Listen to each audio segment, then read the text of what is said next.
Hi guys, it's George from Active Tameside. This is a little leg session that you can do to strengthen up them leg muscles for when you're out on the bike.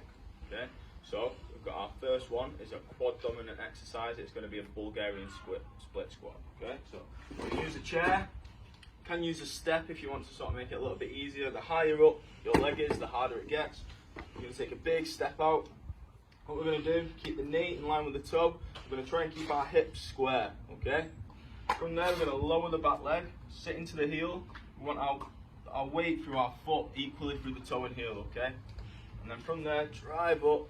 We're trying to keep that knee nice and straight, weight nice and central. Through here, just squeeze the belly button through to the spine. That way we're not going to be overextending or flexing the spine. Okay, from there, we're going to come into our glute bridge. So glute bridge primarily works the posterior kinetic chain. What we want to do is really squeeze the belly button through to the spine so we don't overarch that lower back. We're going to come down onto the floor, squeeze our belly button through to our spine, squeeze the bum muscles, okay? From there it's going to lift the hips slightly off the ground. You can push up into there, it's a slight harder version, single leg.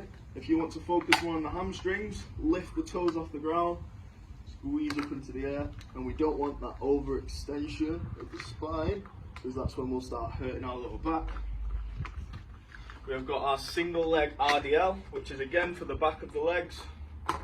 You're going to lean over nice and slowly, slight bend in the leg. You'll feel a stretch down the back and then back in. Okay, so this one's all about control. You're going to squeeze that belly button through to the spine.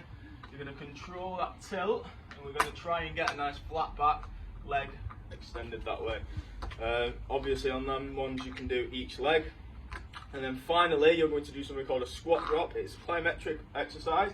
You come up onto your toes, and then you drop into a squat position, nice and fast. As we drop, you're going to land in that squat position. So you want your feet shoulder width apart, toes slightly out, knees going out towards the toe. Okay, and what that's going to do, it's going to reduce the risk of injury by programming our muscles to go into the right place. Especially when we're on the bike, we want our knees coming out in a nice strong position. Okay, give them a go, guys.